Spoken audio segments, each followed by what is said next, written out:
Yo, what up, everyone? Welcome back to another episode of the Free to Grow CFO podcast, where we dive deep into conversations about scaling a profitable D2C brand.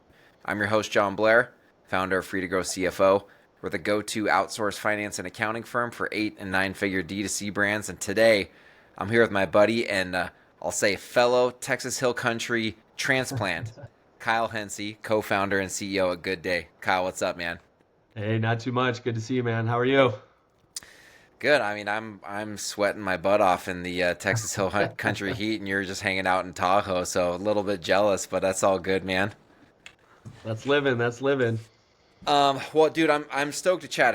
Who knows what we're gonna get into because we've got GoodDay, your current project, IMS, ERP, Chubbies, so many different things we can get into. So before we dive into kind of the meat of the conversation, I'm just curious about your kind of like your elevator pitch, like background, your journey to getting to GoodDay. Can you run the audience through that? Yeah. So I guess in my former life, I came from a finance background. I got to a place in that career where I was like, you know what, I just don't want to work for the man anymore. Like, and I don't say that in any sort of like bad way. Like my former bosses are my best mentors, etc. But just wanted to like break out on my own and do my own thing. That journey for me was Chubbies. We started that on the side while we had other jobs. It went so well. Me and my like three closest college buddies were all of a sudden in business together, full time, investing our careers for over a decade building that brand. Um, and while we were kind of navigating that journey, we built a piece of software called Loop Returns for ourselves at Chubbies effectively. And there was a whole operational team that went and ran with Loop after we developed it initially. And I was able to kind of be at the board level for that business for, this makes me feel old, but now 8 years. And the manifestation of GoodDay is really applying a lot of what I've learned there, but also applying it to the operational challenges we experienced at Chubbies, right? Like I was just telling a brand earlier today that I was talking to about GoodDay. We were marching, got to call it 20 million in scale. We're starting to expand distribution channels, and it felt like our whole like operating infrastructure blew up. And it took several years to kind of get systems in place, get processes in place, just get better at everything we were doing. And it's like that experience that we're trying to just make less abrasive for these brands, and that's GoodDay. I love it, man. I always forget that you guys were the ones that started Loop Returns. That's yeah. So Yeah, I'm interested. I mean, this is not necessarily where I was planning on starting the discussion, but I am curious as you're going through that. Like, what is you have this background of like starting and scaling a consumer goods brand, right? mhm. Yeah. But you've also started two software companies. Like, what has been like interesting in terms of like the differences and or carried over similarities of like running Yeah. SaaS versus running consumer? Can I do the opposite? Can I do what's Yeah, exactly the same? yeah. Let's start there. Because I think it's easy to imagine like what's different, but it's maybe more compelling to the what's the same, right? It's like, well, there's a problem, right? You need to come up with a real solution to the problem, and it needs to matter to somebody, right? And so in the case of both Loop and GoodDay, I mean, we like we spent a decade living these problems. For In the sure. case of Loop, my former CFO and COO, who's now my co-founder at GoodDay, was sitting over his brother's shoulder watching him do manual returns and exchanges via email. I was just like, this is insane. Are you going to do this all day? And he's like, For yeah, sure, for sure. this is 80% of what I do for my job. Right? Like, and it's like, oh, okay. That was like a pretty simple insight. Like, wow, we can make that a lot better for ourselves. And I Mhm. bet that will actually be better for the end customers as well. And that was really the insight with Loop is that the end consumers also like a self-service experience better. The emailing and manual nature of what they were doing wasn't good either. For And sure. so that same mentality is very much what we take into GoodDay. It's like, well, we lived this pain. We Yep. had our operating system totally blow up on us. We couldn't satiate the different sources of demand. How do we build scalable infrastructure that works for smaller and smaller businesses and makes that easier at an earlier stage in their life cycle, right? That's a problem we experienced. This is the tool we literally wish we had. When I was telling somebody the other day, the In the case of GoodDay, we've been building for 2 years and we know exactly what we're going to build. And we have from day one, and the product roadmap has not changed hardly at all. That's so much more challenging if you don't have the operational experience. That's so much more challenging.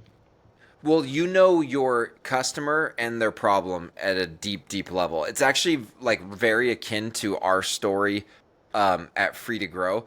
I tried to replace myself at Guardian Bikes with a fractional Yeah. CFO so I could elevate to like COO president, and I couldn't find a fractional CFO firm who understood ecom. And I was like, dude, someone's got to get this. And they just didn't. And so I started the fractional CFO firm that I wish I had when I was trying to scale Guardian Bikes and delegate and elevate. I'm curious, apparel is tough for a number of different reasons. What are some of the like key things that you recall that were drivers of success in as you guys scaled an apparel brand at Chubbies? Yeah. I think the primary insight was that when you are building a business and just talking specifically to apparel, right? You learn what it means to be in a fashion cycle. You learn what it means to Mm, be in a seasonal business. In the case of Chubbies, we were hmm. very spring, summer seasonal. For sure. And your natural inclination as an entrepreneur is to try to solve those things. Like, holy cow, we have to. In the case of seasonality, I remember very early in our life we opened up an Australian subsidiary that failed pretty immediately. That wasn't because it was like we were bad operationally. It was just a really bad idea, and we were trying Hmm. to solve something that was natural to our business. And so what we learned was like, actually, no, that's actually core to what you are. You need to Mm, make the most of those peak seasons. That's more got it. important than trying to lift the valleys. And Mm, so the more you can identify in any business, I think, what is the core of what you are and attack and make the very best of you the very, very, very best. Um, I think that that's just like a recurring theme that I've seen, and it's particularly applicable in apparel. Like you can't make apparel not have a fashion element to it in my mind, right? Like totally. it's just always there. In our case at Chubby's, we couldn't make our business not seasonal. Shoot, we tried over 12 years. We tried literally everything. At the end of the day, 3/4 of that business happens in spring and summer. I'm So curious, and then I want to dive into GoodDay some more, but just because yeah, this is something that I see a lot of brands struggle with as they're scaling, apparel or not, but I think probably there's certainly some specific challenges with apparel or kind of like maybe a specific kind of sort of playbook or threshold. At what point in from your experience, at what point do you think brands who are scaling need to start thinking about channels other than um, e-com channels and getting into like physical retail? Like what was your learning about like what when was right and when was wrong about getting into physical retail? yeah. I mean, if I had to do it all over again, and certainly if I were building a brand starting today, I would be starting on day one. Mm, I would be building interesting. the brand from day one with a margin structure that supported all of the channels. I would be building it in a way that it extended itself really well into all of the different distribution channels. Um, I think in the context of like getting a business off the ground, you can get an e-commerce and a wholesale business off the ground pretty easily. They're both Hmm. variable cost structures, and you need enough capital to buy inventory, and you need to be able to isolate demand and move the inventory. Um, in the case of things like your own retail stores or Amazon or a bunch of these things, I think, and I talk about this quite a bit in general and in some of what I write, you have to really hone in on like when you can handle these things operationally. Totally. Opening Chubby's opening our own retail stores is the hardest operational thing we ever did. For sure. Period. Like obvious, hands down. In hindsight, like we should have gone much slower in that journey, right? And been much more methodical if I had to do it over again. But Hmm. at the end of the day, 80% of the market happens offline. And Totally. over the long arc of time, and you look at the very best of the Chubby's brand, which I would argue is coming to life today, um, it looks a lot more like the overall market than it did the disruptive ecom only brand of 10 years ago. Yeah, that's interesting, and I think very wise advice. I'm curious, like as you guys were scaling, and maybe it sounds like there maybe wasn't like a single aha moment that made you want to build GoodDay, but what were some of the things that happened specifically as you were scaling where you're like, hey, like building an ERP solution for, you know, we'll call it, maybe I'm wrong on this, but like Yeah. middle market Yeah. solution that actually lives where it should live for a scaling ecom brand. What were some of those like aha moments along the way of the Chubbies journey where you're like, GoodDay, Yeah. these are the problems we're going to solve, and it's a no-brainer that we have to solve these problems? I mean, the big Chubby's aha moment that I think has led to all this effort we put into GoodDay is that when you're building these businesses, it's easy to lose track of the one thing that can move all of your metrics is showing up with the right inventory at the right time in the right Hmm. place for the right people at the right price, right? Like this is the mantra of retail. This is how retail works, right? You have to have an amazingly differentiated product. When we were building our business, what we noticed in the early years is it's like, whoa, like the product is really the thing that makes marketing hum and makes distribution hum and all these other things hum. We're only spending 30% of our effort on product. Like, what if we put 60 or 70% of our effort into the product, in our resources into the product itself?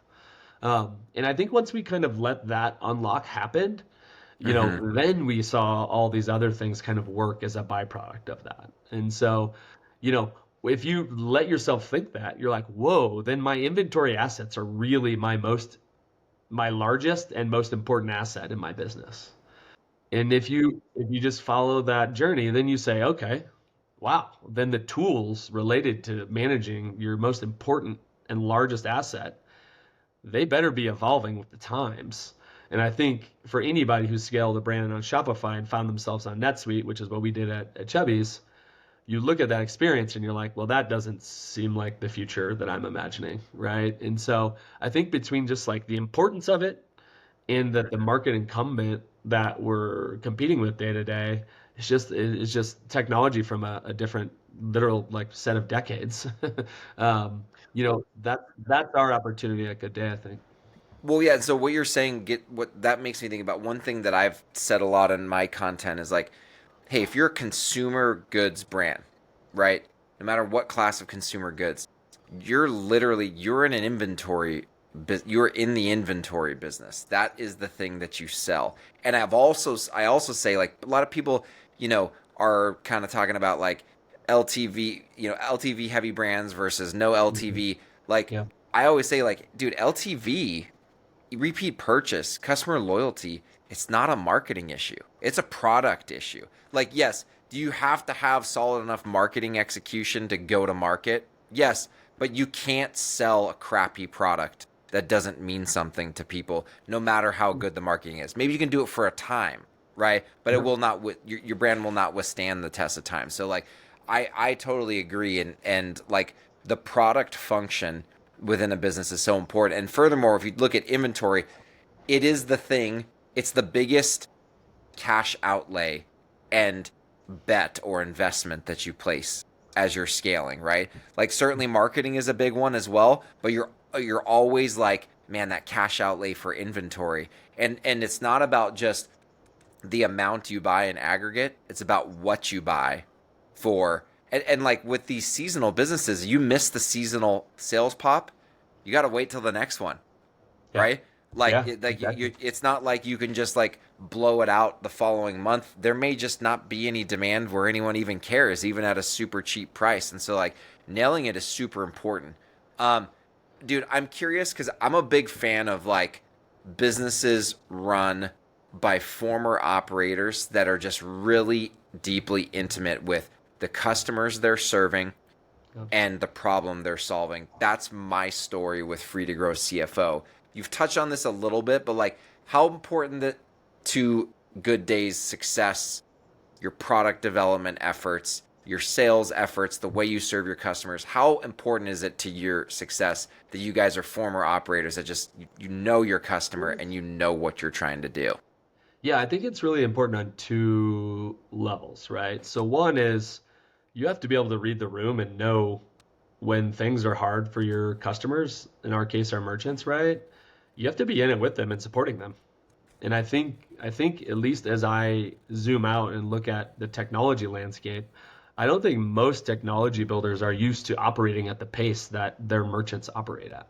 Mm, And so like you better care a lot and have a lot of empathy for what these, I mean, look at this year. I mean, all of these brands rolled into the middle of April not expecting their COGS to go up somewhere between 30 and 150%. for sure. If you went and held or hid in your shell because you were scared when that happened, that would have been really bad for your business, right? The merchants weren't able to do that. So the Totally. technology providers, I think, diving in and helping is really, really important. And I think we do that as well as anybody, even as a startup. Um, that's partly because if you just look at our employee base, Hmm. it's about half former brand operators. And Totally. those folks are in the trenches day to day with our merchants in merchant success, or they're me doing sales demos or whatever. Right? Like we're all the way in there with these merchants helping them out. And in some cases, it has nothing to do with GoodDay. I mean, we're Totally. dropping, we've referred folks into you guys. They literally don't need an ERP. They need help getting accurate financials, right? Totally. And and so, I think we're taking a slightly different approach that is just very, very merchant centric. And I think we're making a pretty firm statement, which is the ERP of the future for retail in particular needs to be wildly interwoven into Shopify's infrastructure.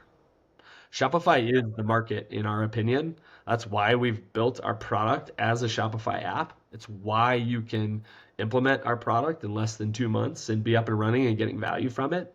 And so you're like, look, everything down to those sorts of decisions are being made with a brand operator mindset. It's like, yeah, the brand's already operating in Shopify. Let's just make this easy for them. It should be an app. Totally. It lives in the same interface. Yeah, man, I love that.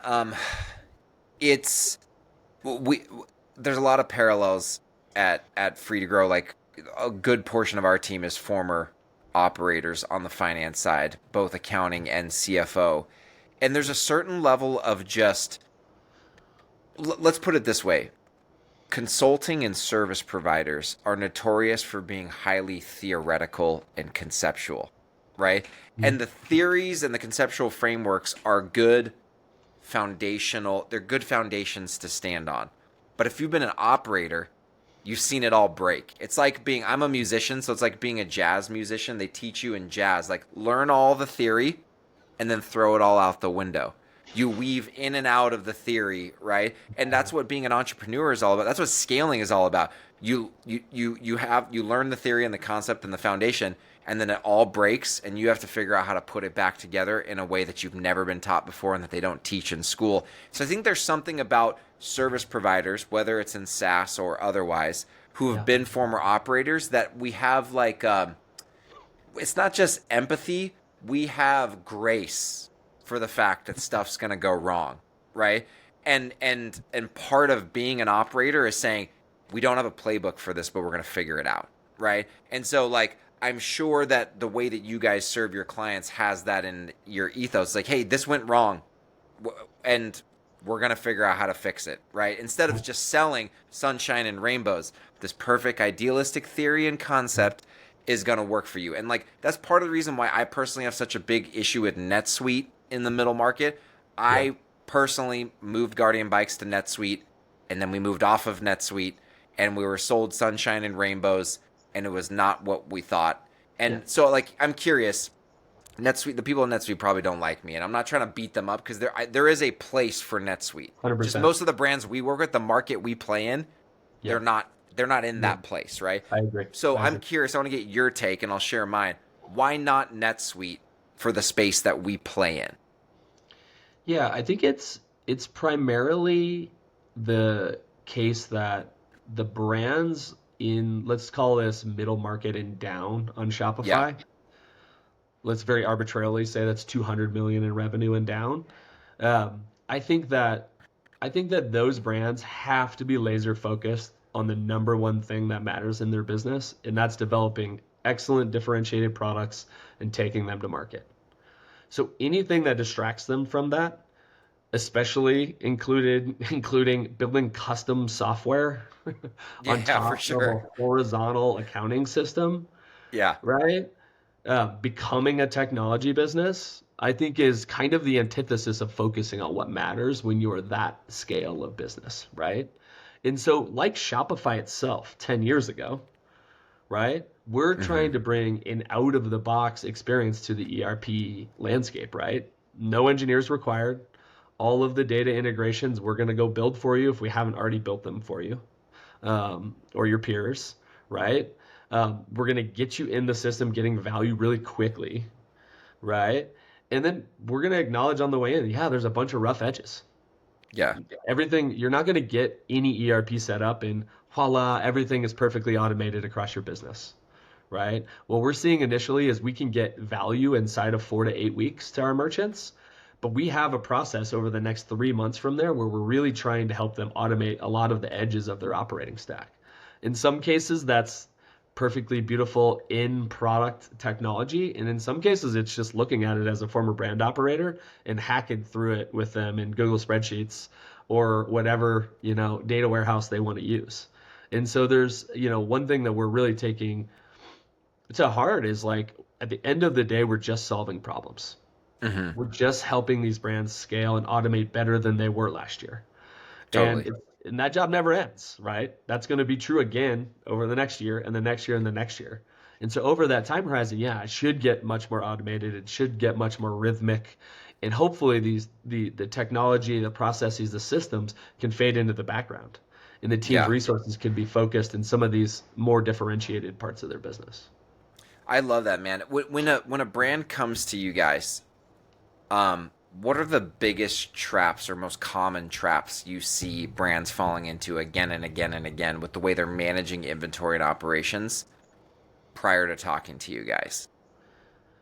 Man, I think typically when you're not in a system, but you should be in one. Hmm. So this is somebody who has a real capital N need to be in an IMS or an ERP Lite or whatever you want to call this sort of class of technology. I think of this as complex order management, complex inventory management, high focus on accurate automated COGS, those sorts of things you just cannot do unless you're in a system. For I would sure. say folks who have the operational complexity that require a system that haven't put one in place, they lose visibility and they're asking themselves, why am I not managing these things well? That's how Yeah. it feels day to day. So there's like that whole class. And I think getting into a system like GoodDay is the answer to that problem. I think there's a whole other class of folks who I would kind of loosely characterize as over optimizers. Mm. And I think those ones are the ones that absolutely don't need an ERP. They have a really simple business.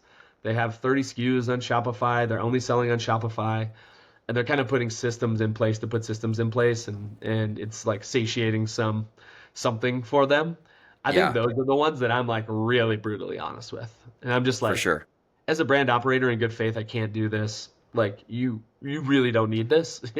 And on some level you may want it, but like it's just going to be too much of a lift, and you're definitely not going to get the value for the effort. And I'm pretty direct when I think that and believe that Yeah. early. And again, that like connects back to my roots as a brand operator. That's because I want to be working on things where I know I'm driving value, right? Totally. It makes no sense Well, to those things. dude, it's so funny, man. We really do have a lot of parallels. I have told so many brand founders who wanted to work with Free to Grow, no, you don't need to. And they're like, and they always say, hey, I really appreciate that, but like, why didn't you just take the fee? And I'm like, because I was a brand operator and I've been screwed by every overpriced consultant and attorney and service provider and whatever and not received the value that I paid for. And I'm not in this business for that. I'm in the business to actually make a difference in the life of e-commerce brand founders, right? That like we make so much of a difference that it's a no-brainer. You're getting the value out of the service. And that in turn makes your life better. And me and my team get much more satisfaction. Like I had a brand founder call me this morning that we've been working with for like 3 weeks. And he's like, dude, I'm so glad that we found you guys. Like he's like, we're still like, working out the kinks, and it's only 3 weeks in, we're getting onboarded, but like all the things that your team knows how to do and just live and breathe, I haven't had in my former fractional CFO who didn't know e-commerce and wasn't previously an e-commerce operator. And like the people that are on my team at Free to Grow, they have been doing this for a long time and they do it with a ton of other brands. And so the stuff that I bring them that feels like hairy and scary and crazy to me, they're like, no, we deal with this all the time, and we have dealt with this for years. Like, don't worry, we will help you through this. And that's where we get the satisfaction of doing what we're doing, like truly, and like no exaggeration. There's something spiritual about business, right? About like solving a problem for a group of people that you actually care about, right? And for me, and I have a feeling there's some similarity with you. For me, it's like I've felt the pain of these things going wrong before, and I don't want them to go wrong for others. And so insofar as my business can make these problems go away, I want to try to do that, you know? Yeah. I think maybe the only thought I would layer on that I think is probably true of you guys, just like GoodDay, is that when you're managing one of these brands and your day-to-day decision making is coming into question because you literally have no idea if the information off of which you're making that decision is at all accurate, that's like a really good moment to be like, well, why has this gotten to a place where I can't actually quite understand the underlying data, right? I mean, there's a whole part of what we're doing here that is very hygienic. It's like, do the necessary work to understand the underlying data and cleanse it so that in your day-to-day you have high visibility to the operating information and you have a stable foundation off of which you can make strategic decisions. If you have that stable foundation, you can be a lot more decisive, right? The hardest points that I've ever navigated through are when you need to make a big decision and you also in the back of your mind know the data you're looking at to make that decision is wrong.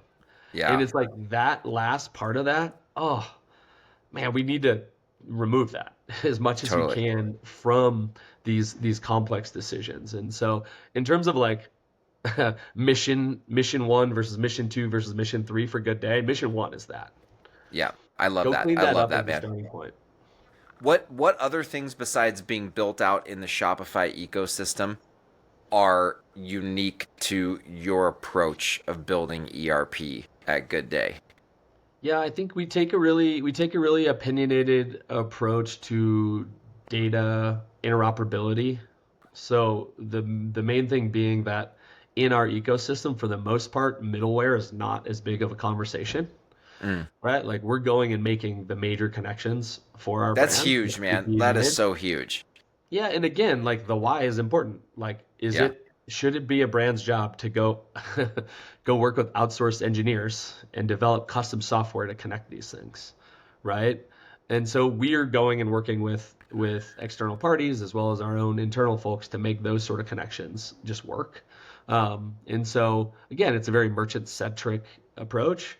I think the closeness to Shopify is a really big approach. I think everything we built in the retail operating system, so your inventory management, your supply chain, your off Shopify sales, all that sort of order management around all of those surface areas is built with the mindset of making accounting dead simple.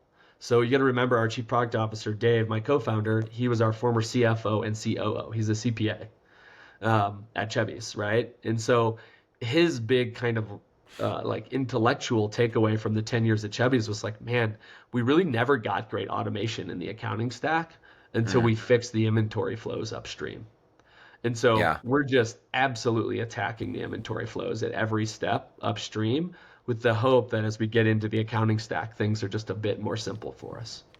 Okay, so last question here for you. And I had prepared this before, and you just segued very nicely into it. What are some of your key viewpoints around the importance of the ops finance connection? I think the more that they can be interwoven, the better they'll scale, right? I think if you can make decisions that say, hey, if we get great data at the point of creating a purchase order, then we're going to get a lot more visibility downstream when accounting is tying out your landed costs. I think if you can start to connect dots that are like, hey, when you have the right inventory in the right channel, right as demand is arriving, we really spin up our cash cycles and we make a lot more cash as a company. Hmm. Again, that's connecting the operating arm to the financial arm and making sure that they're really closely interwoven. That was happening organically at Chubbies because Dave is one human. Yeah, I was Um, the CFO and COO at Guardian too, so yeah, like yeah. that connection was in me, you know. So I think organizationally, there's a lot of there in terms of marrying those parts of the organization, Yeah, and especially like making sure that that part of the organization is really geared up to support the product and marketing teams who are driving velocity on the top end, right? And so like, look, I think it's really easy to underinvest in those parts of the business. totally. Um, and I think yeah, as a brand operator, you should be pretty wary, especially when you start to lose visibility and trust in your underlying data. Yeah, and you mentioned a cash cycle for an e-com brand, there basically generally is very little to no AR. So your whole cash cycle is inventory days and AP days, and inventory days being the big piece of that. So there is no way to disconnect cash management in an e-com brand or consumer goods brand, period, from Mhm. inventory. They are one and the same, you know? Yeah. The other thought I will just call out is you find out you've underinvested in these areas at your very harshest moments.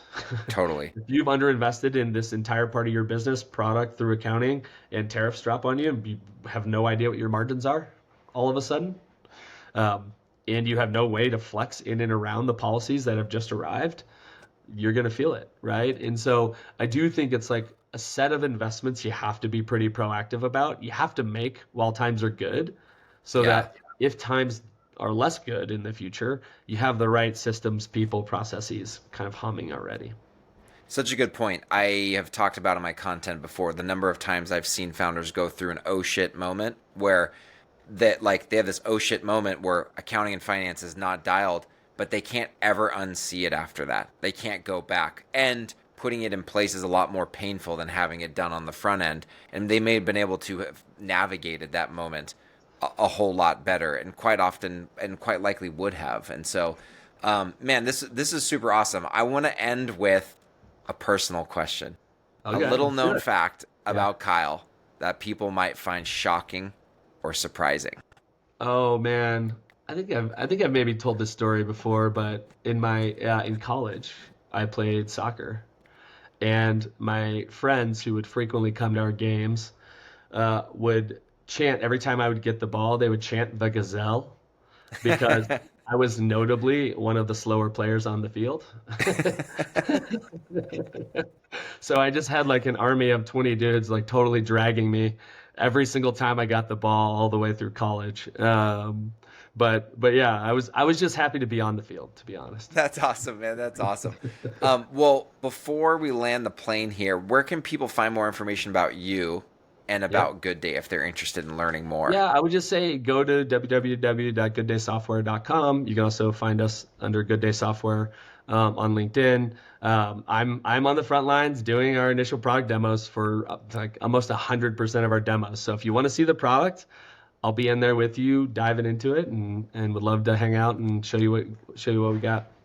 Yeah, look, I highly recommend reaching out to Kyle and his team if you're interested in learning more. I don't know an ecom brand that's scaling towards success that doesn't have challenges with managing inventory. So you definitely got to see what they're doing over there, see if it might be a fit. We have several mutual clients, and I highly recommend getting to understand how they might be able to help support your scaling journey. So, yeah, man. Well, this is a fantastic conversation. I really appreciate you coming on. And just as a reminder for everyone, if you're interested in learning more about how Free to Grow's D2C accountants and fractional CFOs can help your brand scale, check us out at freetogrowcfo.com. And until next time, scale on. Thanks, Yeah. Kyle. Yeah. Thanks, John.